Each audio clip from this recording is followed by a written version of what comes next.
Bonjour, bienvenue sur la chaîne Confessions interdites. Je vous invite à vous joindre à moi pour une promenade en ville et à explorer les dynamiques familiales complexes de cette histoire. Venez avec moi.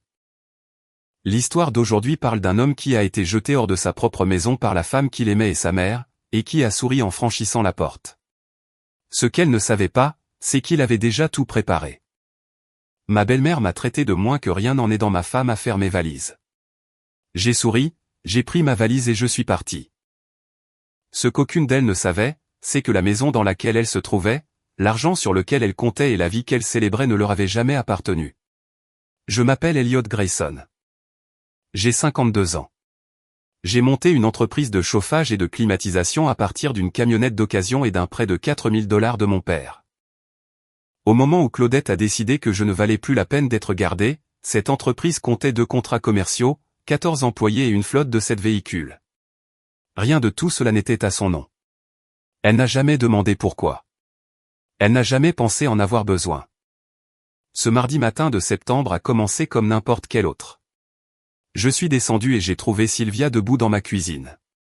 Ma cuisine, les bras croisés sur son blazer en lin, un blazer que j'avais payé à la dernière fête des mères. Elle n'a pas dit bonjour.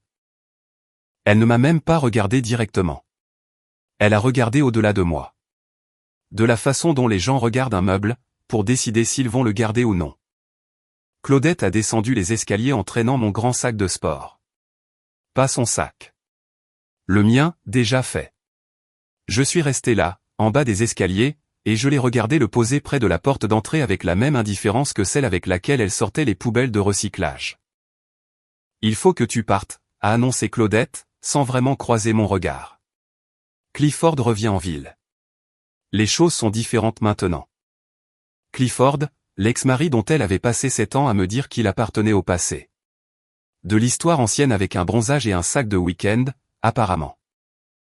J'ai regardé le sac de sport, puis Claudette, puis Sylvia, qui s'est enfin décidée à me regarder avec ce sourire particulier qui n'atteint pas les yeux.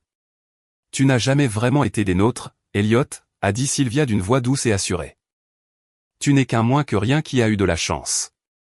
Ma fille mérite quelqu'un qui appartient vraiment à son monde. » Les mots sont restés suspendus en l'air. J'ai remarqué que Claudette ne l'a pas corrigé. Pas un seul mot. J'ai marché vers la porte. J'ai ramassé le sac de sport. Je n'ai pas haussé le ton. Je n'ai claqué aucune porte. J'ai juste regardé Sylvia un long moment et j'ai dit « J'apprécie l'honnêteté ». Ensuite, j'ai fait un signe de tête à Claudette, un signe lent, le genre de signe qui signifie 100 choses à la fois, et je suis sorti. Ce qu'elle ne savait pas, ce qu'aucune d'elles n'aurait pu savoir, c'est que mon départ était le dernier coup d'une partie qu'elle n'avait même pas réalisé que nous étions en train de jouer.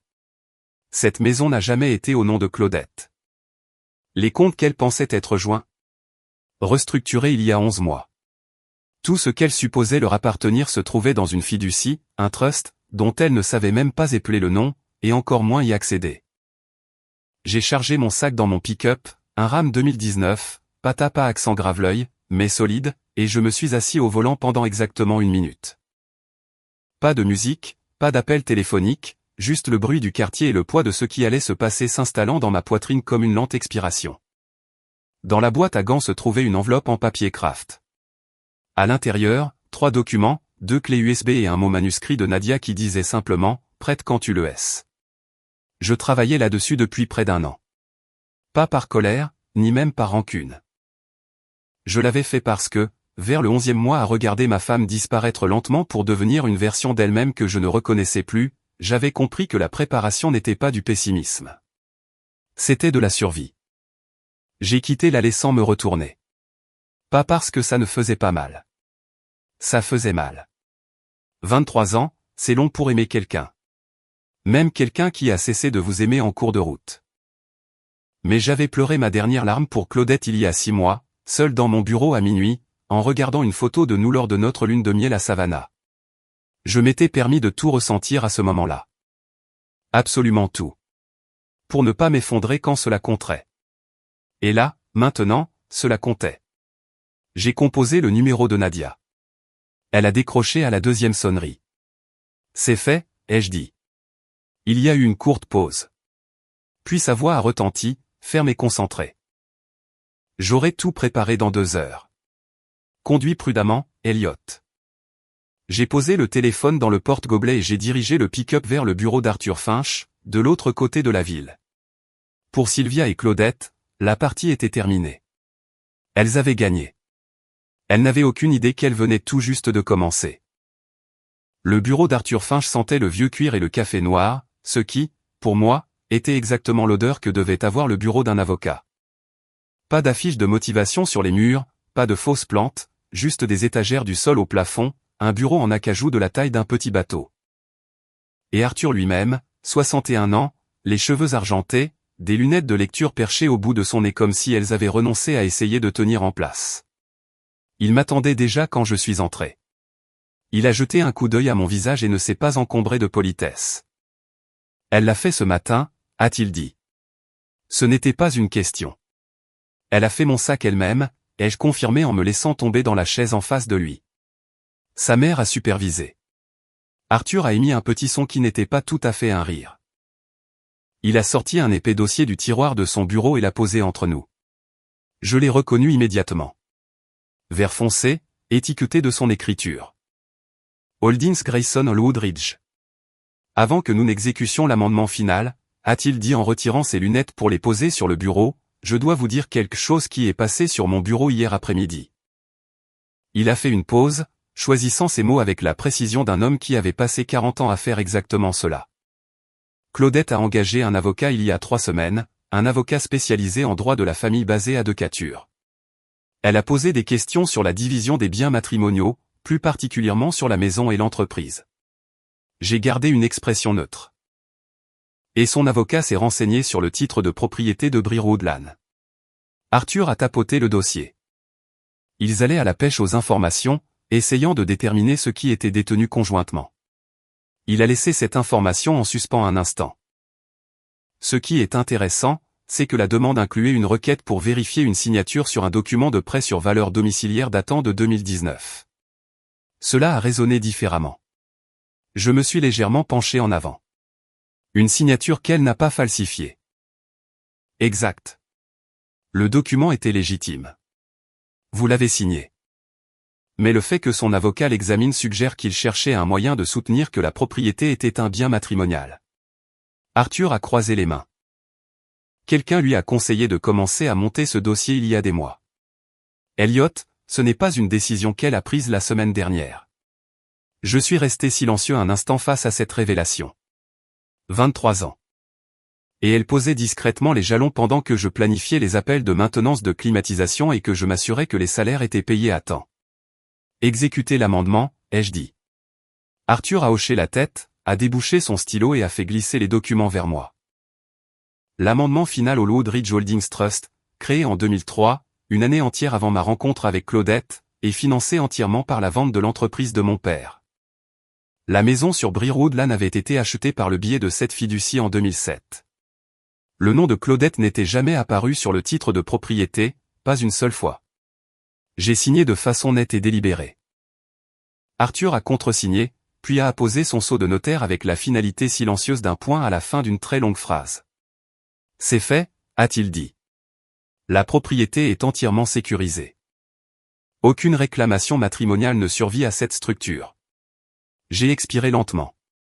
Pas vraiment un soulagement, plutôt la sensation de poser une chose lourde que vous portez depuis si longtemps que vous aviez oublié son poids. Il y a encore une chose, a ajouté Arthur, en prenant une feuille séparée. Lors de mon examen de l'historique de votre compte joint, j'ai signalé une série de virements effectués au cours des 14 derniers mois. De petites sommes, 300 par-ci, 5 cents par-là, transférées de votre épargne jointe vers un compte externe que je n'ai pas pu identifier immédiatement. Il a fait glisser la feuille. J'en ai retrouvé la trace. Le compte bénéficiaire appartient à Clifford Ansley. Le nom m'a frappé comme un courant d'air froid. Sylvia, ai-je dit d'un ton neutre. Arthur a hoché la tête. Le schéma des transferts correspond à son calendrier bancaire en ligne. Elle a transféré environ 11 000 $ de vos fonds communs vers l'ex-mari de Claudette sur une période de 14 mois. Probablement structurée de manière à rester sous les seuils de signalement. J'ai fixé la feuille du regard. Sylvia, debout dans ma cuisine ce matin, portant un blazer que j'avais payé, en train de me dire que je n'étais personne. Alors qu'elle détournait mon propre argent pour financer l'homme par lequel elle voulait me remplacer. Quelles sont mes options, ai-je demandé. Une plainte civile pour détournement de fonds matrimoniaux, a répondu Arthur sans hésitation. Peut-être pour fraude ou fraude électronique. Selon la façon dont les virements ont été initiés. Je recommande que nous documentions tout et que nous déposions la plainte civile dans le cadre des procédures de séparation plus larges. Cela exerce une pression significative sur Claudette et sa mère simultanément. J'ai hoché lentement la tête. Faites-le. J'ai conduit directement du bureau d'Arthur jusqu'à l'autre côté de la ville, vers un bâtiment plus récent dans un quartier plus calme. C'était l'adresse de l'appartement que je louais discrètement depuis 11 mois sous le nom de Woodridge Holdings. Unité d'angle au 3e étage. Rien d'extravagant. Nadia était déjà là quand je suis arrivé, l'ordinateur portable ouvert sur le comptoir de la cuisine, 2 dossiers empilés à côté. Elle a levé les yeux quand je suis entré, le regard sombre et fixe, un petit signe de tête en guise de salutation. Arthur a confirmé l'amendement, a-t-elle demandé. Signé et scellé. Bien, a-t-elle dit en tournant le dossier du dessus vers moi. Parce que j'ai trouvé quelque chose ce matin en recoupant les relevés du compte joint que tu m'as envoyé le mois dernier. Elle a pointé du doigt une colonne de chiffres surlignés. Sylvia a transféré de l'argent à Clifford. Je l'ai regardé. Arthur a trouvé la même chose il y a 20 minutes. L'expression de Nadia n'a pas changé, mais quelque chose a bougé dans ses yeux. Une satisfaction tranquille. Alors on les tient par les 2 bouts. Elle a attrapé sa tasse de café, et pendant un instant, la lumière de la fin de matinée a éclairé l'angle de son visage d'une manière que j'ai remarqué sans le vouloir. J'ai détourné le regard et j'ai pris le dossier. Il y avait du travail à faire. L'appartement sur Kellner Street ne payait pas de mine de l'extérieur. Un bâtiment en briques rouges, 6 étages, pas de portier, pas d'œuvre d'art dans le hall, juste un badge électronique, un ascenseur qui fonctionnait, et le genre de tranquillité qui coûte plus cher que les gens ne le réalisent. J'avais signé le bail il y a 11 mois sous le nom de Woodridge Holdings.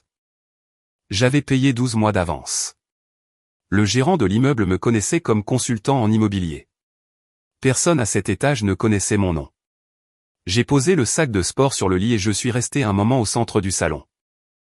Des lignes épurées, pas de bougies à la lavande, pas de coussins décoratifs qui semblaient avoir été disposés par un comité, juste des meubles que j'avais choisis moi-même, un canapé gris foncé, une vraie lampe de lecture, et une cuisine approvisionnée avec de la vraie nourriture. Ça ne sentait rien, et c'était comme un cadeau. Nadia est arrivée 20 minutes plus tard avec 2 ordinateurs portables, un routeur portable et un sac en papier provenant du restaurant situé à 2 rues de là. Elle a tout posé sur la table de la cuisine sans cérémonie et a d'abord allumé le routeur. Réseau crypté, a-t-elle dit en le branchant. Tout ce que nous exécutons passe par le proxy que j'ai mis en place en février.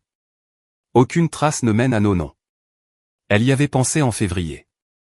Des mois avant même que je ne lui dise ce qui se passait avec Claudette, c'était tout Nadia. Elle prévoyait la météo avant même de vérifier les prévisions.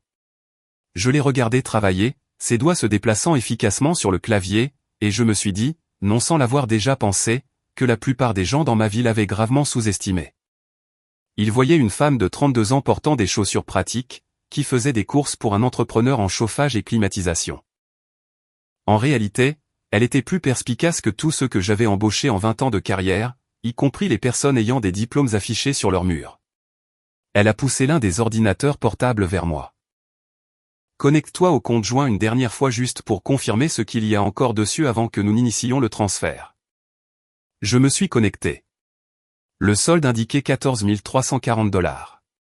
Transfère tout ce qui provient des dépôts de mon entreprise, ai-je dit. Laisse tout ce qui vient de son salaire d'enseignante. Nadia a affiché l'historique des transactions et a commencé à faire des recoupements. Après quelques minutes, elle a levé les yeux. Cela laisse 1 890 $ de son côté. Laisse-les. Elle a fait une brève pause. Tu es sûr? Tu pourrais en laisser moins. Je suis sûr. J'ai fermé l'ordinateur portable. Je ne fais pas ça pour la punir financièrement. Je le fais pour que la comptabilité soit propre et exacte. Il y a une différence. Nadia m'a regardé un instant avec une expression que je n'arrivais pas vraiment à catégoriser. Quelque part entre le respect et quelque chose de plus personnel.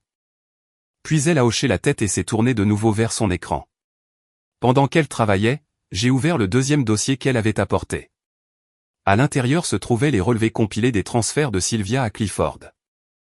31 transactions sur 14 mois, provenant d'une tablette enregistrée à l'adresse du domicile de Sylvia, et atterrissant sur un compte détenu par Clifford Ansley dans une banque d'Atlanta.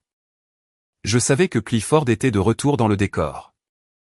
Ce que je ne savais pas, c'est que Sylvia l'avait financé, en lui envoyant mon argent, l'argent que j'avais gagné en effectuant des interventions dans la chaleur de juillet et le verglas de février, à un homme qu'elle avait choisi pour me remplacer dans ma propre maison. J'ai étalé les pages sur la table, côte à côte, et je les ai étudiées comme j'étudiais autrefois les schémas de climatisation. Je cherchais le schéma, l'intention derrière les chiffres. Nadia a jeté un coup d'œil par-dessus son ordinateur portable. Tu as ce regard. Quel regard? Celui où tu as 3 coups d'avance et où tu décides si tu vas le dire à voix haute. J'ai presque souri. Sylvia n'a pas seulement approuvé le retour de Clifford. Elle l'a orchestré. Ces transferts ont commencé il y a 14 mois, juste au moment où Claudette a commencé à changer. Nadia est restée silencieuse un moment. Puis elle a dit prudemment, ça veut dire que la décision de mettre fin à ton mariage ne venait pas de Claudette. Pas entièrement. Sa mère a décidé en premier. Claudette a simplement acquiescé. J'ai rassemblé les pages et je les ai empilées soigneusement. Arthur Finch les ajouterait au dossier de la plainte civile demain matin. Fraude électronique, détournement de fonds matrimoniaux, 2 angles d'attaque distincts faisant pression simultanément sur les mêmes personnes. Je suis allé à la fenêtre et j'ai regardé la rue en contrebas. L'après-midi était ordinaire. Un camion de livraison garé en double file. Une femme promenant un terrier. Quelqu'un qui se disputait avec un parc-mètre. La ville, totalement indifférente au fait que mon mariage s'était terminé ce matin. Derrière moi, j'ai entendu Nadia fermer son ordinateur portable. Les transferts sont terminés, a-t-elle dit. Le compte est restructuré. Tu es en règle de ton côté. Merci. Il y a eu une pause. Pas inconfortable, juste présente. Le genre de silence qui existe entre 2 personnes qui ont passé suffisamment de temps ensemble pour que le calme n'ait pas besoin d'être comblé. Tu as mangé quelque chose aujourd'hui, a-t-elle demandé. Du café? Elle a poussé le sac du restaurant vers moi de l'autre côté de la table. Mange quelque chose, Elliot. Tu as une longue semaine devant toi. Je l'ai regardée quand elle a dit ça. Elle sortait déjà son propre récipient, sans me regarder. Mais le fait qu'elle ait pensé à apporter 2 repas, qu'elle ait su sans qu'on le lui dise qu'aujourd'hui serait le genre de journée où un homme oublie de manger, a touché une corde sensible à laquelle je ne m'attendais pas. Je me suis assis en face d'elle et j'ai ouvert le sac. Frank a débarqué jeudi sans appeler. C'était comme ça que Frank fonctionnait. Pas de préavis, sans demander si cela dérangeait. Il apparaissait tout simplement, 1,85 m, chemise en flanelle, la même veste Carhartt usée qu'il possédait depuis l'administration Obama, et il se tenait à votre porte comme s'il avait eu l'intention de passer depuis mardi dernier. J'ai ouvert la porte de l'appartement, et il m'a jaugé du regard, comme le font les grands frères pour vérifier si vous allez vraiment bien ou si vous faites juste semblant. On dirait que tu as dormi, a-t-il dit. C'est le cas. Bien. Il est entré, a jeté un coup d'œil dans l'appartement, a hoché la tête une fois en signe d'approbation et a posé un pack de 6 bonnes bières sur le comptoir. Endroit sympa, propre. Assieds-toi, Frank. Il s'est assis sur le canapé et a attendu. C'était ça avec Frank. Il n'insistait jamais. Il avait conduit 40 minutes depuis Marietta sans y être invité et pouvait rester assis là toute l'après-midi sans poser une seule question, si c'était ce que la situation exigeait. J'ai versé du café pour nous 2. Il n'était que 11 heures du matin. La bière pouvait attendre, et je me suis installé dans la chaise en face de lui. Elle l'a fait mardi, ai-je dit. Frank a enroulé ses 2 mains autour du mug. Sa mère l'a aidé. Elle a supervisé tout le truc. Il a émis un son sourd dans sa poitrine. Pas de la colère exactement, quelque chose de plus ancien que la colère. Il avait rencontré Sylvia exactement 4 fois en 23 ans. À chaque fois, il lui avait serré la main, avait été poli, et m'avait dit ensuite en privé que cette femme me regardait comme si j'étais un contrat de location qu'elle attendait de voir expirer. Je lui avais dit qu'il interprétait trop. Tu te souviens de ce que tu m'as dit après mon dîner de fiançailles, ai-je demandé. Franck a levé les yeux. Je t'ai dit que c'était la mère qui t'épousait, pas la fille. C'est vrai. Il est resté silencieux un moment. Je t'ai aussi dit que j'espérais avoir tort. Tu l'as fait, aussi. Je lui ai donné les grandes lignes. Pas tout. Pas toute l'architecture juridique, mais assez. La fiducie, le titre de propriété, les découvertes d'Arthur concernant l'avocat de Claudette et les transferts de Sylvia à Clifford. Franck a écouté sans interrompre. Il avait cette qualité, rare chez la plupart des gens, encore plus rare chez les hommes, d'être capable d'écouter quelque chose entièrement avant de répondre. Quand j'ai eu fini, il a posé son mug. L'argent que Sylvia a transféré, a-t-il dit lentement. Ce n'est pas seulement de la déloyauté, c'est du vol, Elliot. Arthur dépose la plainte civile demain. Franck a hoché la tête, regardant dans le vide. Puis il a dit, tu fais ça tout seul? Le côté juridique, le côté financier, tout ça? Nadia m'aide. Quelque chose a traversé son visage. Pas de la suspicion, juste de l'attention. La fille de roi, c'est ça? Elle est vive, a dit Franck simplement. Elle l'a toujours été. Il a repris son mug. Tu as faim. Tu l'as, elle. De quoi as-tu besoin de ma part? C'était ça, Franck. Droit à la question opérationnelle. De rien pour le moment, ai-je admis. J'avais juste besoin de quelqu'un qui savait déjà que je n'étais pas le problème. Il m'a regardé fixement par-dessus le bord de son mug. Tu n'as jamais été le problème. Nous sommes restés comme ça pendant un moment. Deux frères de part et d'autre d'une petite table. La ville bourdonnant par la fenêtre. La matinée s'écoulant sans cérémonie. Franck est resté 3 heures. Nous n'avons pas parlé de Claudette tout le temps. Nous avons parlé des Braves, d'un problème de plomberie que Franck avait dans son sous-sol, d'un sentier de randonnée près de Blue Ridge que nous avions l'intention de faire depuis 4 ans et que nous n'avions jamais réussi à faire. Quand il s'est finalement levé pour partir, il a enfilé sa veste et s'est arrêté à la porte. La fiducie, a-t-il dit doucement. J'étais au courant depuis le début, n'est-ce pas? Tu as été témoin du dépôt initial.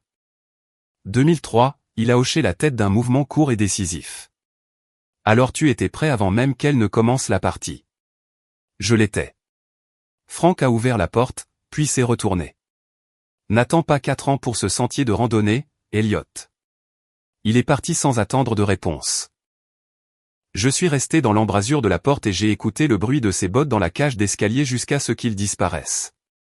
Ensuite, je suis retourné à la table, j'ai ouvert mon ordinateur portable et je me suis remis au travail. Léa a appelé vendredi après-midi. J'étais sur le balcon avec une tasse de café, regardant un orage se former au-dessus de la limite des arbres à l'ouest quand mon téléphone s'est allumé avec son nom. J'attendais cet appel. Je ne l'attendais pas avec impatience, mais je l'attendais. Elle n'a même pas dit bonjour. Sa voix résonnait, brûlante et tendue. Comme c'était le cas lorsqu'elle retenait quelque chose depuis trop longtemps. Papa, qu'est-ce que tu as fait? Maman s'effondre complètement et grand-mère Sylvia dit à tout le monde que tu as tout pris et que tu les as enfermés dehors de leur propre maison. Et je ne sais même plus ce qui est vrai maintenant. Je l'ai laissé terminer. Puis j'ai dit calmement, que t'a dit ta mère sur ce qui s'est passé? Elle a dit que tu l'as prise au dépourvu, que tu as caché de l'argent et tout manipulé, et qu'elle n'avait aucune idée que tout cela allait arriver. J'ai regardé un éclair toucher les collines au loin. Léa, je veux que tu repenses au matin où tu as découvert que j'étais parti. Ta mère t'a-t-elle semblé prise au dépourvu ou t'a-t-elle semblé préparée? Silence. Elle était habillée, a dit Léa lentement. Genre, vraiment habillée. Et grand-mère était déjà là. Ta grand-mère était là à 7h15 du matin. Léa, un mardi. Un autre silence, plus long cette fois. Il faut que tu comprennes quelque chose, ai-je dit. Je ne vais pas plaider mon dossier contre celui de ta mère. Mais je vais te dire ceci. Tout ce que j'ai fait, je l'ai fait légalement, en toute transparence et avec des documents qui remontent à 20 ans. Je n'ai rien caché de ce qu'il m'appartenait de protéger. La voix de Léa a changé. Moins de colère, plus de confusion. Elle a dit qu'il y avait un contrat de mariage. Il y en a eu un, signé en août 2009. L'avocat de ta mère l'a examiné avant le mariage. Elle m'a dit qu'elle n'avait jamais rien signé de tel, je peux demander à Arthur Finch de t'envoyer l'original avec sa signature si tu veux. La ligne est restée silencieuse pendant un long moment. J'ai entendu sa respiration changer, ce rythme spécifique qu'elle avait depuis qu'elle était toute petite quand elle essayait de ne pas pleurer. Je ne sais pas qui croire, a-t-elle avoué. Tu n'es pas obligé de croire l'un de nous pour le moment, ai-je répondu. Ne ferme juste aucune porte pour l'instant. Nous avons raccroché sans résolution. Ce n'était pas grave. Je ne m'attendais pas à une résolution. Je m'attendais exactement à cela. Léa avait 22 ans et elle aimait sa mère. La vérité finirait par trouver son chemin jusqu'à elle. Il fallait juste que je m'assure d'être encore debout quand ce serait le cas. 3 jours plus tard, Jared m'a appelé. Je connaissais Jared, le fils de la sœur de Claudette, 24 ans, travaillant dans la logistique, 10 fois plus discret que le reste de cette famille. Il m'avait toujours traité correctement. Je l'avais aidé à décrocher son premier emploi à la sortie de l'université grâce à un entrepreneur que je connaissais. Ce n'était pas le genre à s'impliquer dans les drames familiaux sans raison. Monsieur Grayson, a-t-il dit, la voix basse comme s'il appelait d'un endroit où il ne voulait pas être entendu. Il faut que je vous dise quelque chose parce que je ne pense pas que ce soit juste. Qu'est-ce qui se passe? Il m'a raconté qu'il avait trouvé quelque chose dans la chambre de sa tante Claudette. Sans fouiner, a-t-il précisé, juste en aidant à déplacer des meubles, et il ne savait pas quoi en faire. Un journal, petit, bleu foncé, caché derrière des livres sur une étagère. Il l'avait ouvert par hasard, avait lu une page, puis avait continué à lire. Des entrées remontant à 3 ans. Il a décrit ce qu'il avait vu sans le lire directement. Des dates, des références à Clifford, à des plans, à des conversations avec Sylvia sur le calendrier et sur la manière de faire la transition proprement. Une entrée datant d'il y a 14 mois mentionnait, de la propre écriture de Claudette, que Sylvia avait commencé à transférer des fonds à C, pour qu'il soit prêt le moment venu. Ma mâchoire s'est contractée. Sylvia n'avait pas seulement approuvé le plan. Elle y était nommément impliquée. Jared, ai-je dit prudemment. Est-ce que Léa est au courant pour ce journal? Non, monsieur, mais je pense qu'elle devrait l'être. Peux-tu le lui donner? Une pause. Je l'ai déjà fait. Je l'ai laissé sur la table de sa cuisine ce matin avec un mot disant qu'elle devait le lire. J'ai expiré lentement. Je ne lui avais pas demandé de le faire. Il l'avait fait parce que c'était juste, et parce que les gamins de 24 ans dotés d'une bonne conscience font parfois ce qu'il faut avant que quiconque ne le leur dise. Merci, ai-je dit. Il fallait du cran. Vous m'avez aidé quand vous n'y étiez pas obligé, a-t-il répondu simplement. Je me suis dit que je vous en devais une. Il a raccroché. J'ai fixé le téléphone un moment, puis je l'ai posé face contre table. 40 minutes plus tard, Léa a rappelé. Elle n'était pas en colère cette fois. Elle n'était pas tendue. Elle avait juste l'air anéanti.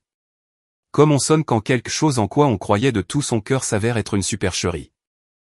Papa. Sa voix se brisait. Je l'ai lu. Je sais. Elle a préparé ça pendant 3 ans. Elle était déjà. Sa voix a complètement flanché. Léa. J'ai gardé une voix stable parce que l'un de nous devait l'être. Viens rester à l'appartement ce week-end. On en parlera face à face. Une longue pause, puis, d'accord. Elle est arrivée samedi matin avec un sac de sport et les yeux rouges, et elle s'est assise à la table de ma cuisine pendant 2 heures. Nous n'avons pas tout réglé ce matin-là, mais quand elle est partie, elle m'a pris dans ses bras à la porte. Le genre d'étreinte qui dit « Je te comprends », maintenant, sans avoir besoin de mots. C'était suffisant pour avancer. Clifford Ansley a débarqué un mercredi soir, et je savais que ça n'allait pas être une conversation. Nadia m'avait envoyé un SMS à 21h45. Attention, Clifford est au bar Callahan depuis 19h. Jared l'a repéré, il dit qu'il fait du bruit et boit sans arrêt. Tu devrais peut-être garder ta porte fermée à clé. J'ai apprécié l'avertissement. Je ne l'ai pas pris aussi au sérieux que je l'aurais dû. À 22h20, la caméra extérieure de l'immeuble, que j'avais fait installer 3 semaines après avoir signé le bail, a filmé un pick-up bleu foncé se garant de travers sur 2 places dans le parking en contrebas. À 22h30, quelqu'un martelait ma porte avec le plat de la main, ce n'était pas un simple coup à la porte. Je suis allé à la porte, j'ai regardé par le Judas, et il était là. Clifford Ansley, 49 ans, 1,80 m, bâti comme un homme qui avait été athlétique autrefois et avait passé la dernière décennie à se le rappeler. Son col était ouvert, ses yeux étaient vitreux et il dégageait l'énergie spécifique d'un homme qui s'était convaincu, quelque part autour de son 4e verre, qu'il avait un compte à régler. J'ai ouvert la porte. Il n'a pas attendu d'invitation. Il s'est avancé avec son bras droit, amorçant déjà un large coup de poing prévisible visant le côté gauche de mon visage. J'avais joué au baseball au lycée et à l'université. Le temps de réaction ne vous quitte jamais complètement.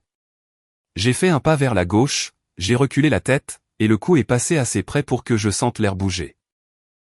Son élan l'a emporté en avant, il a heurté le cadre de la porte avec son épaule, puis a trébuché de côté contre le mur du couloir et est tombé lourdement sur un genou, se rattrapant avec les 2 paumes. Il a émis un son, mi-grognement, mi-quelque chose qu'il n'avait pas l'intention d'émettre, et est resté là un moment. Je me suis tenu dans l'embrasure de ma porte et je l'ai regardé. Il respirait bruyamment. Sa main droite était plaquée contre la plainte du couloir. Il avait heurté le mur avec assez de force pour que je voie, à sa posture, que son genou allait le faire souffrir demain. Clifford, ai-je dit d'un ton égal.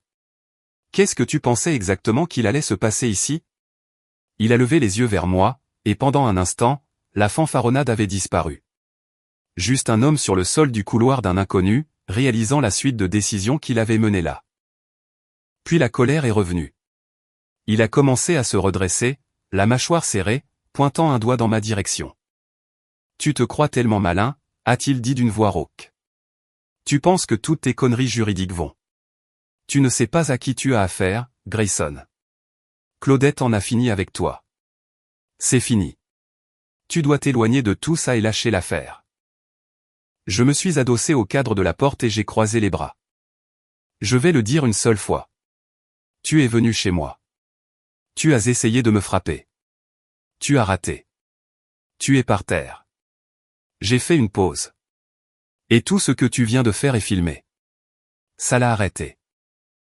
Ses yeux se sont instinctivement dirigés vers le petit appareil monté au-dessus du panneau de sortie du couloir. Celui qu'il n'avait clairement pas remarqué en montant. Des caméras de sécurité de l'immeuble, ai-je ajouté. Le parking extérieur aussi. Horodaté. Elles t'ont enregistré dès le moment où tu t'es garé. J'ai décroisé les bras. Tu devrais probablement rentrer chez toi, Clifford. Et mettre de la glace sur ce genou. Cet homme vient d'être attaqué chez lui et n'a pas perdu son sang-froid une seule seconde. C'est un homme qui savait exactement qui il était bien avant que tout cela ne commence. Il s'est relevé complètement et, pendant une seconde, je ne savais vraiment pas comment ça allait tourner. Puis, tout l'élan avec lequel il était arrivé a semblé se vider de lui d'un seul coup.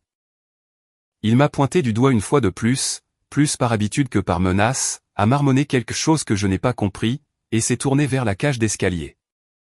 Il boitait légèrement de la jambe droite. Je l'ai regardé partir, puis j'ai reculé à l'intérieur et j'ai fermé la porte. Je suis resté dans la cuisine un moment, laissant l'adrénaline retomber. Puis, j'ai sorti mon téléphone et envoyé 2 messages. Un à Arthur Finch, Clifford Ansley a tenté de m'agresser à mon domicile ce soir. Image de vidéosurveillance disponible. Conseillez-moi sur une ordonnance de protection. Un à Nadia, il est venu. Il a essayé de frapper. Il a raté. Nous l'avons en vidéo. Sa réponse est arrivée en 40 secondes. Bien sûr que oui. Tu vas bien? J'ai répondu, je vais bien, lui non. 3 petits points sont apparus, puis son message, bien. J'ai posé le téléphone sur le comptoir et je me suis versé un verre d'eau. Mes mains étaient stables, non pas parce que le moment n'avait pas été réel. Il l'avait été, mais parce qu'il y a un genre particulier de calme qui vient du fait de savoir que vous avez géré une situation sans vous y perdre. La vidéo irait à Arthur le lendemain matin. La demande d'ordonnance de protection suivrait. Clifford Ansley venait de me remettre un document de plus pour le dossier. Certains hommes, lorsqu'ils se sentent acculés, sortent les poings. J'ai appris il y a longtemps que le meilleur choix était de ne tout simplement pas être là où ils s'attendent à ce que vous soyez. Roy a appelé un lundi matin et n'a pas perdu de temps pour en venir au fait. Elliot, j'ai besoin de prendre un peu de recul pendant un moment. Sa voix était prudente, mesurée, le ton d'un homme qui avait répété la conversation avant de composer le numéro. Ma femme a reçu des appels de personnes de l'entourage de Claudette. Des rumeurs circulent, et avec nos contrats conjoints qui doivent être renouvelés au prochain trimestre, je ne peux pas me permettre cette mauvaise image en ce moment. J'étais debout dans ma cuisine. J'ai posé mon mug de café sans faire de bruit. Je comprends, ai-je dit. Ce n'est pas personnel, Roi. J'ai gardé une voix égale. J'ai dit, je comprends. Sans rancune. Il a expiré, visiblement soulagé que je n'ai pas insisté. Nous avons mis fin à l'appel poliment, et je suis resté là un moment à regarder le mur. 14 ans. Nous avions construit ensemble 3 contrats commerciaux majeurs, remplacé les systèmes de toiture de 2 bâtiments du comté, et partagé un stand à l'Atlanta Trade Expo chaque printemps pendant plus d'une décennie. Et une simple campagne de pression sociale du réseau du club de lecture de Claudette l'avait effrayé en moins d'une semaine. J'ai repris mon mug et je suis retourné au travail. Je ne l'ai pas rappelé. Je n'ai pas envoyé de message. J'ai juste ajusté le calendrier du projet et pris note de ce vide. Certaines personnes ont besoin de voir comment les choses retombent avant de décider de leur position. Je pouvais respecter cela, même si je ne l'admirais pas. 2 jours plus tard, Nadia m'a transféré un document de déclaration d'impôt qu'elle avait signalé lors d'une vérification de routine qu'elle effectuait sur les acteurs clés de l'entourage de Claudette. Le nom de Sylvia apparaissait en tant que dirigeante désignée d'une petite société de portefeuille immobilier, TerraceGate Property LLC, qui avait déposé des déclarations modifiées pendant 3 années consécutives. Chaque amendement réduisant discrètement les revenus locatifs déclarés par des montants qui chevauchaient le seuil de déclaration. Ce n'était pas spectaculaire. Ce n'était pas une preuve irréfutable. C'était exactement le genre de schéma qui ressemble à une erreur administrative jusqu'à ce qu'un comptable ou un auditeur de l'IRS décide d'y regarder à 2 fois. Je l'ai transmis à Arthur Finch avec une note d'une ligne pour le dossier. Ne l'utilisez pas, signalez-le simplement au service approprié et laissez le système faire son travail. Arthur a répondu dans l'heure. Le signalement est déjà rédigé. Tuyau anonyme au service des impôts. Nous gardons les mains propres de notre côté. Je n'ai pas ressenti de la satisfaction à proprement parler. Plutôt cette tranquillité particulière qui survient quand on réalise qu'on n'a pas eu besoin de faire quoi que ce soit de dramatique. Il suffisait de braquer une lampe de poche sur ce qui était déjà là. Le jeudi suivant, Roy a de nouveau appelé. J'ai entendu parler de la vidéo, a-t-il dit sans préambule cette fois. Clifford, allons chez toi. Et écoute, Elliot, j'ai fait une erreur en prenant mes distances. J'ai paniqué. C'est la vérité. J'ai laissé passer un temps avant de répondre. Qu'est-ce qui a changé? Wendell du comté de Dryden m'a contacté. Il a dit qu'il avait vu la demande d'ordonnance de protection de Finch dans les archives du tribunal. C'est public, et Clifford doit faire face à une audience pour une ordonnance d'éloignement le mois prochain. Il a fait une pause. Les gens de Claudette se font discrets, et j'ai commencé à réfléchir à ce que je sais réellement de toi par rapport à ce qu'on me disait. Et je te connais depuis 14 ans. Tu n'as jamais lésiné sur un contrat ni laissé un partenaire se débrouiller seul. Sa voix était plus basse maintenant. Je suis désolé d'avoir flanché. J'y ai réfléchi exactement pendant le temps que ça méritait. Passe à l'appartement samedi matin. Apporte du café. On discutera. J'y serai. J'ai posé le téléphone et j'ai remarqué que Nadia me regardait de l'autre côté de la table. Un sourcil légèrement levé. Roi, a-t-elle demandé en revenant à la charge.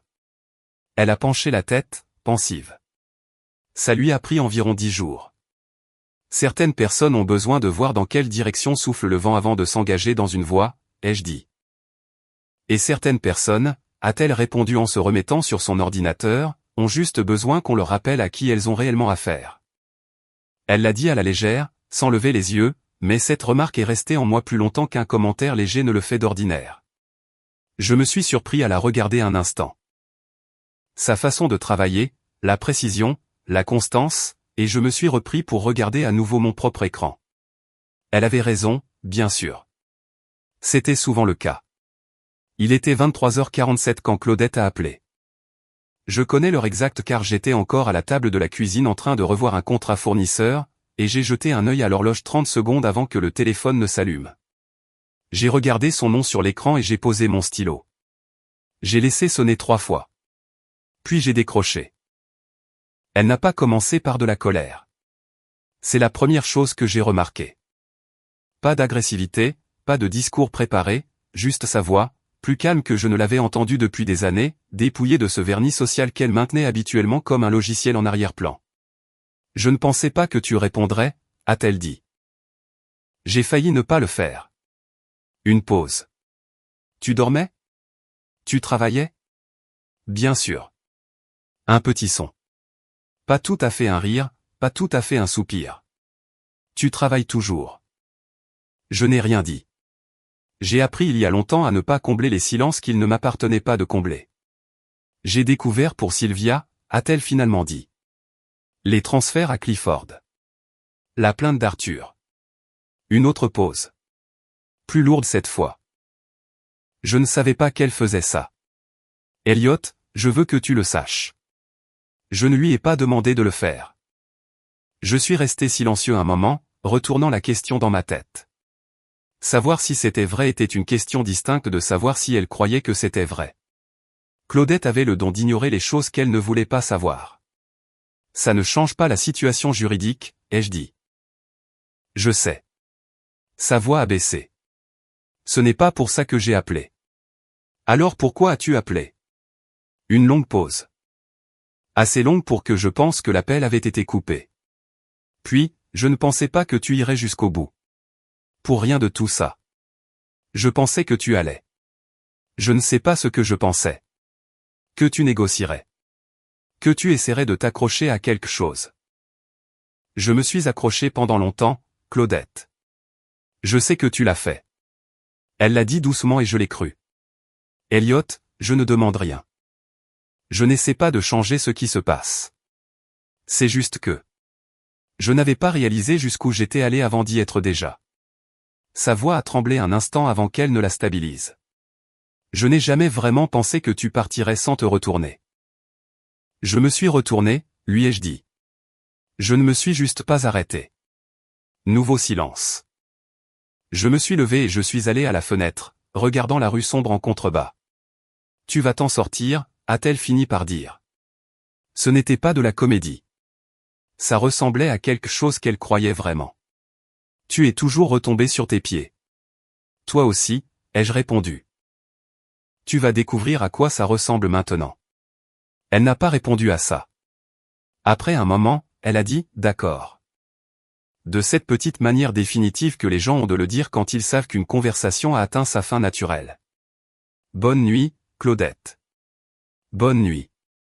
La ligne est devenue silencieuse. J'ai posé le téléphone face vers le bas sur le rebord de la fenêtre et je suis resté là à regarder la rue pendant un long moment. Une voiture est passée en bas. Une lumière s'est allumée dans l'immeuble d'en face, puis s'est éteinte. J'ai pensé à ces 23 années, à ce qu'elles avaient réellement contenu. Les bons moments, et ils ont existé, aux côtés de la lente érosion que j'avais remarquée, minimisée et classée dans la catégorie, c'est juste comme ça que fonctionnent les mariages. J'avais eu tort sur cette dernière partie. Certaines choses valent la peine d'être minimisées. D'autres méritent qu'on y prête attention. Mon téléphone a vibré. C'était Nadia, prenant de mes nouvelles tard le soir, comme elle le faisait parfois. Toujours réveillée. J'ai trouvé quelque chose sur la date d'audience de Clifford. Je devrais le savoir ce soir. J'ai failli sourire. 23h58 et elle travaillait encore sur le dossier. Envoie-le, ai-je tapé en réponse. Je transférerai à Arthur. Une seconde plus tard, déjà envoyé à vous deux. Dors un peu, Elliot. J'ai regardé cette dernière ligne un instant de plus que nécessaire. Puis, j'ai fermé l'application de la fenêtre, j'ai repris mon contrat et je me suis remis au travail. Arthur Finch a programmé la réunion un jeudi à 14h. Mon appartement, terrain neutre, sauf qu'il ne l'était pas, et tout le monde dans la pièce le savait. Claudette est arrivée la première, avec 3 minutes d'avance, ce qui m'a surpris. Elle était habillée de manière conservatrice, pantalon sombre, chemisier gris, rien de cette élégance performative qu'elle privilégiait quand elle pensait encore que l'apparence était un moyen de pression. Elle avait l'air fatiguée d'une manière que le maquillage ne pouvait pas totalement cacher. Sylvia est entrée 2 minutes plus tard, se déplaçant avec la lenteur calculée d'une femme qui avait décidé de projeter un contrôle qu'elle n'avait plus. Elle a balayé la pièce du regard comme elle le faisait toujours, cataloguant, calculant, et ses yeux se sont posés brièvement sur le notaire assis au coin de la table avant de se tourner vers moi. « Elliot », a-t-elle dit sur ce ton qu'elle réservait aux personnes qu'elle considérait comme étant en dessous de son rang. « Sylvia », ai-je répondu en désignant les chaises de l'autre côté de la table. Arthur s'est assis à ma gauche, dossiers ouverts, stylo prêt. Nadia était dans la cuisine, techniquement en train de préparer le café, mais belle et bien présente. Sylvia s'est installée sur sa chaise et a croisé les mains sur la table. « Je suppose que c'est ici que tu formules tes exigences. » « C'est ici que je présente les documents exécutés, » ai-je dit. « Il n'y a pas d'exigence. La structure juridique est déjà en place. » Arthur a fait glisser le premier dossier vers elle. Sylvia a tendu la main avant Claudette. Une vieille habitude. Elle l'a ouvert, a lu la première page, puis est passée à la deuxième. Son expression n'a pas changé immédiatement. Elle avait trop d'expérience pour ça. Mais quelque part vers la page 3, l'immobilité de son visage est devenue une immobilité différente. Le genre qui signifie qu'une personne est en train de recalibrer tout ce qu'elle pensait savoir. La propriété n'a jamais fait partie du patrimoine matrimonial, a dit Arthur calmement et sans jubilation. La fiducie est antérieure au mariage de 6 ans. Chaque actif acquis par le biais de la fiducie bénéficie de la même protection. La plainte civile pour détournement de fonds matrimoniaux a été déposée et acceptée. Le signalement aux autorités fiscales concernant les propriétés de Terrace Gate est déjà en cours d'examen. Cette dernière partie a frappé Sylvia comme un changement de pression atmosphérique. Son menton s'est légèrement relevé. C'est du harcèlement. C'est un tuyau anonyme à une agence publique, ai-je dit. Ils prennent leurs propres décisions quant à ce qu'ils doivent enquêter. Claudette n'avait pas dit un mot. Elle regardait le dossier, ne le lisait plus, le regardait simplement. Comme on regarde quelque chose quand l'information a déjà été assimilée et qu'il ne reste plus que son poids. Puis, de façon inattendue, Sylvia s'est figée. Sa main, qui reposait sur la table, a glissé vers sa poitrine. Elle a expiré en de courtes saccades tendues, et son teint a changé, pas de façon dramatique, mais suffisamment. Je me suis levé immédiatement. Nadia. Nadia bougeait déjà depuis la cuisine. J'ai appelé le 911 et je suis resté en ligne pendant que Nadia guidait Sylvia vers une position plus inclinée sur sa chaise et vérifiait son pouls. Claudette était debout, une main sur le bras de sa mère, la peur sur son visage entièrement réel. Les ambulanciers sont arrivés en 8 minutes. Sylvia était consciente et stable. Hypertension artérielle, ont-ils dit, un épisode lié au stress, pas cardiaque. Ils l'ont quand même emmenée pour des examens. Je me tenais sur le trottoir devant l'immeuble pendant que l'ambulance s'éloignait, et Claudette se tenait à mes côtés, pas tout à fait près de moi, à la regarder partir. « Tu n'étais pas obligé de les appeler » a-t-elle dit doucement. « Bien sûr que si. » Elle m'a regardé un instant. Quelque chose que je ne pouvais nommer et que je n'ai pas essayé de nommer a traversé son visage. Puis, elle s'est retournée et a marché vers sa voiture sans un mot de plus. La réunion n'a pas repris ce jour-là. Ce n'était pas nécessaire. Les documents étaient déjà exécutés. Le transfert de la propriété de Breewoodland à la Millbrook Veteran Housing Initiative était terminé. La rénovation était prévue dans 6 semaines. La plainte civile contre Sylvia était active. La procédure de divorce se poursuivrait sur la structure juridique établie. Je suis rentré à l'intérieur. Nadia débarrassait les tasses de café, se déplaçant silencieusement dans la cuisine. « Ça va ?» a-t-elle demandé sans se retourner. « Ouais. » J'ai posé ma veste sur la chaise. « Et toi ?» Elle s'est retournée alors, et pendant un instant, nous nous sommes juste regardés à travers la cuisine, la table entre nous, la lumière de l'après-midi entrant par la fenêtre à un angle bas, tout était calme. « Ça s'est passé à peu près comme prévu ?» a-t-elle dit. Sylvia incluse, avec un petit sourire prudent. Sylvia a légèrement dépassé les attentes. J'ai failli rire. C'était la première fois de la journée que j'en étais si près. Elle est retournée à ses tasses de café et je suis resté là à la regarder pendant exactement tout le temps que je pouvais justifier, avant de reprendre ma veste et de lui dire que je serais de retour dans 1 heure. 3 mois ont passé, comme passent les mois quand on est occupé. Ni lentement, ni rapidement, juste bien rempli. Le divorce a été finalisé un mardi matin avec considérablement moins de drame que le mariage n'en avait produit. Arthur Finch m'a appelé alors que je conduisais vers un chantier, m'a dit que c'était fait, j'ai répondu « merci », et j'ai continué à conduire. La structure juridique a tenu exactement comme prévu. Claudette est repartie avec le contenu de son compte de retraite d'enseignante, son véhicule et les $1890 du compte joint que j'avais laissé intact. La plainte civile contre Sylvia a été réglée à l'amiable. Elle a remboursé les $11 000 de transfert ainsi que les frais de justice, et l'enquête des autorités fiscales sur les propriétés de Terrace Gate s'est poursuivie indépendamment de ce que nous avions fait. Clifford Ansley a comparu à une audience pour une ordonnance d'éloignement le mois suivant. Il est arrivé avec un avocat et la vidéo de mon couloir a été diffusée en intégralité pour le juge. L'ordonnance a été accordée. Je ne l'ai pas revue depuis. Roy était de retour dès la 2e semaine. Nous avons reconstruit le calendrier des entrepreneurs pour les bâtiments du comté et avons ajouté un 3e compte commercial en novembre. Il a apporté le café à la réunion du samedi comme je l'avais demandé, et nous n'avons pas parlé des 2 semaines où il avait pris du recul. Il vaut mieux reconnaître certaines choses une fois pour toutes, puis les laisser de côté. Léa est revenue vers moi, lentement et complètement. Elle a passé 3 week-ends à l'appartement au cours de ces 3 mois, et nous avons construit quelque chose de nouveau sur les ruines de ce qui avait été supposé. Plus calme qu'avant, plus honnête, et meilleur ainsi. Elle aimait toujours sa mère. Je ne lui ai pas demandé de ne pas le faire, mais elle avait lu le journal, elle savait ce qu'elle savait, et elle a fait la paix avec ça à sa manière. Jared a obtenu une promotion dans son entreprise de logistique en octobre. Je lui ai envoyé un bref SMS de félicitations. Il a répondu par un pouce en l'air et une seule ligne, « Vous méritiez mieux, monsieur G. » J'ai pensé que c'était tout à fait ça. Un vendredi de décembre, j'étais à l'appartement quand Nadia a frappé. Elle avait une clé, mais elle a quand même frappé, ce qui était l'une des choses chez elle que j'avais remarqué sans jamais faire de commentaires. Elle est entrée avec de la nourriture thaïlandaise et un dossier de bilan financier de fin d'année pour Woodridge Holdings. Et nous les avons examinés à la table de la cuisine de la même manière que nous avions tout examiné cette année-là, efficacement, sans mouvement inutile. Tous les deux dans un rythme qui s'était développé sans qu'aucun de nous ne l'ait conçu. Quand le travail a été terminé et que les récipients ont été poussés sur le côté, elle n'est pas partie tout de suite. Elle est allée à la fenêtre et s'est tenue là, à regarder les lumières de la ville comme je le faisais parfois tard le soir.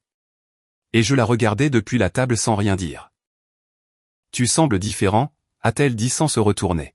« Différent comment ?»« Plus léger. » Elle s'est retournée et m'a regardé directement avec cette honnêteté particulière qu'elle avait toujours eue et qu'elle n'avait jamais pris la peine d'adoucir. Comme si quelque chose que tu portais depuis longtemps avait disparu. « C'est le cas, ai-je dit. » Elle m'a regardé un instant, puis a regardé à nouveau par la fenêtre, puis m'a regardé encore. « Qu'est-ce qui se passe maintenant ?» C'était une question sincère. Elle l'a posée de la façon dont on demande les choses quand on n'est pas sûr de la réponse qu'on espère obtenir, mais qu'on a décidé de demander quand même. Je me suis levé de table et j'ai marché vers la fenêtre. Je me suis arrêté à côté d'elle, ni trop loin, ni trop près, et j'ai regardé les lumières en contrebas. Je construis quelque chose de nouveau, ai-je dit. Quelque chose qui m'appartient, à partir de zéro. J'ai senti qu'elle me regardait de côté. Je ne me suis pas tourné tout de suite. Quand je l'ai fait, elle me regardait déjà, et aucun de nous deux n'a détourné le regard. Je connais peut-être quelqu'un qui pourrait t'aider avec ça, a-t-elle dit doucement. Je l'ai regardé, vraiment regardé de la façon dont je ne m'étais pas tout à fait autorisé à le faire depuis des mois, et je n'ai rien dit d'intelligent, je n'ai pas esquivé ni changé de sujet.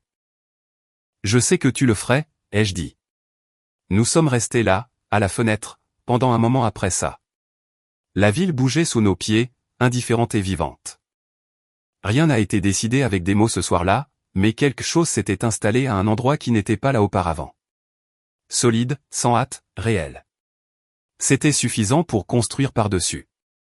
Certaines personnes confondent votre silence avec de la faiblesse. Elliot n'a jamais argumenté, n'a jamais supplié, n'a jamais haussé le ton, et est quand même parti avec tout ce qui était vraiment à lui. C'est le genre de force que la plupart des gens ne développent jamais. Merci de votre écoute. Prenez soin de vous, et je vous donne rendez-vous dans la prochaine histoire.